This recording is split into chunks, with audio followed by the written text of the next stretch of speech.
pemeriksaan tentang pelayanan perekam medis.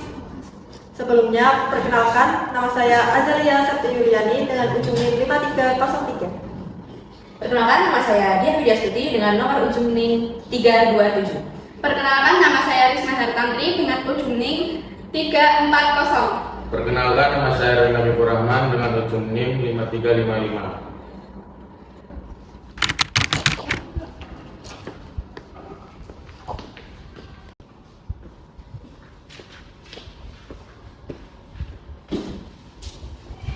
Selamat sore, ada yang bisa kami bantu?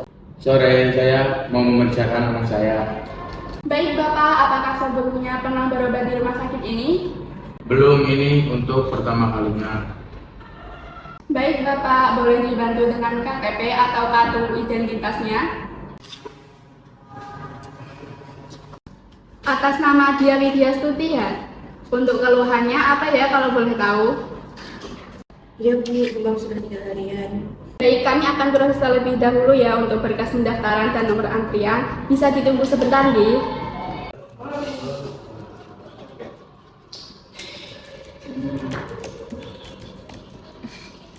Atas nama Dia Widyastuti.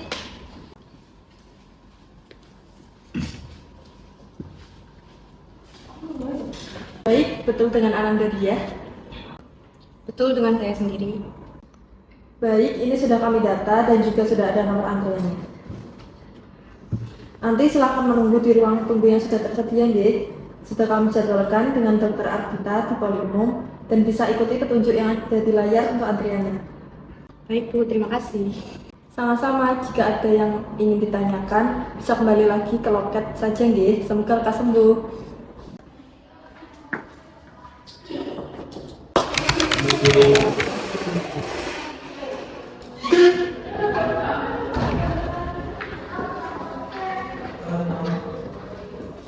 Selamat pagi.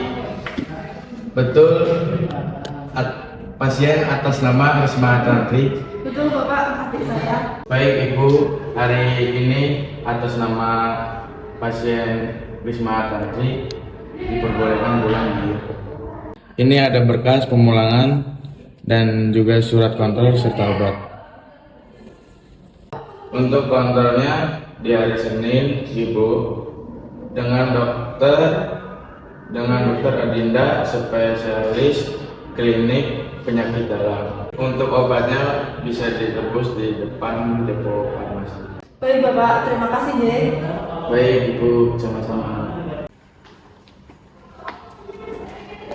Selamat pagi Ibu, ada yang bisa saya bantu? Ini Ibu mau menebus obat adik saya sudah diperbolehkan pulang. Baik Ibu, untuk atas nama Risma Hartantri, mohon ditunggu sebentar ya. Atas nama Risma Hartantri.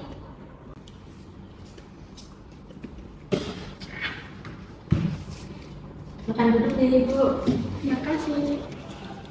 Baik Ibu, ini ada beberapa obat yang harus dibawa pulang dan diminum dan sudah sesuai resepnya.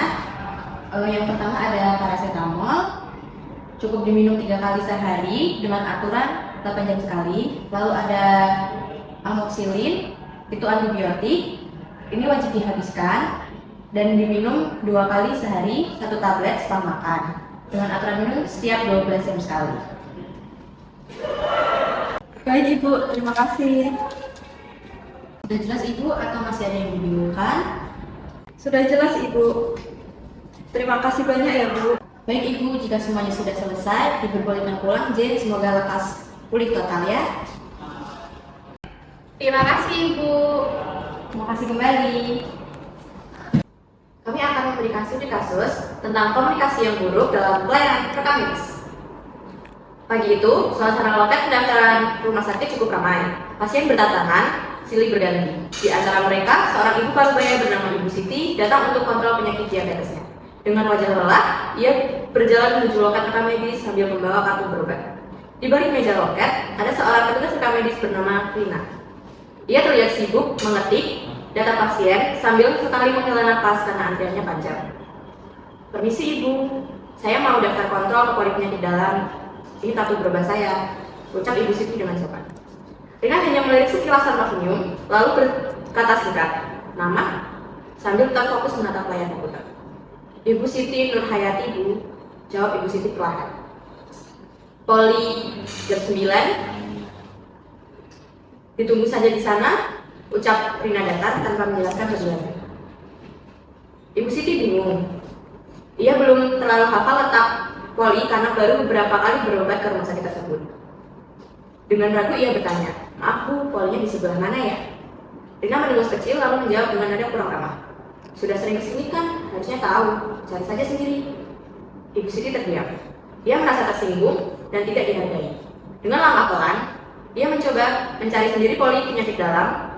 Sayangnya, ia justru masuk ke ruang poli jantung karena arahnya tidak jelas. Setelah menunggu hampir 20 menit, barulah seorang perawat memberitahu bahwa ia salah masuk ruangan. Kesalahan kecil itu membuat Ibu Siti semakin lelah. Ia juga merasa kecewa karena pelayanan rumah sakit tersebut tidak ramah. "Padahal saya datang berobat, tapi malah diperlakukan seperti orang yang merepotkan," gumamnya dalam hati. Hari itu, selain terlambat bertemu dokter, perasaan tidak nyaman terus terbawa sampai ia pulang. Bahkan di rumah, Ibu Siti menceritakan pengalamannya kepada keluarga dan tetangganya. "Kalau bisa, cari rumah sakit lain saja. Pelayanan di sana kurang baik," katanya dengan nada kesal.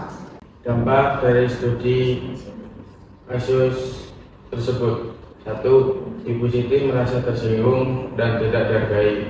2. Ia tempat salah masuk poli jantung karena petugas tidak memberi arahan yang jelas. 3. Waktu tunggu semakin lama karena Ibu Siti harus kembali bertanya ke petugas lain. Yang 4. Pasien lain yang mendengar percakapan tersebut ikut merasa khawatir dengan pelayanan rumah sakit. Analisis dari kasus tersebut adalah kesalahan komunikasi. 1. Tidak adanya kontak mata atau empati dari petugas. 2. Penggunaan bahasa yang dingin dan tidak ramah. 3. Tidak memastikan pasien benar-benar memberi arahan. Dampak yang lebih luas adalah 1. Penurunan kepercayaan pasien terhadap rumah sakit. 2. Potensi pasien enggan datang kembali untuk kontrol. 3. Citra buruk rumah sakit menyebar melalui cerita pasien. Cara memperbaiki komunikasi yang buruk dalam pelayanan rekam medis. Yang pertama, pelatihan komunikasi empatik untuk semua perekam medis. Kedua, budayakan 3S, senyum, salam, sapa, diterapkan secara konsisten. Ketiga, perekam medis diwajibkan memberi arahan yang jelas dan singkat serta memastikan pasien memahaminya. Dan terakhir, evaluasi secara berkala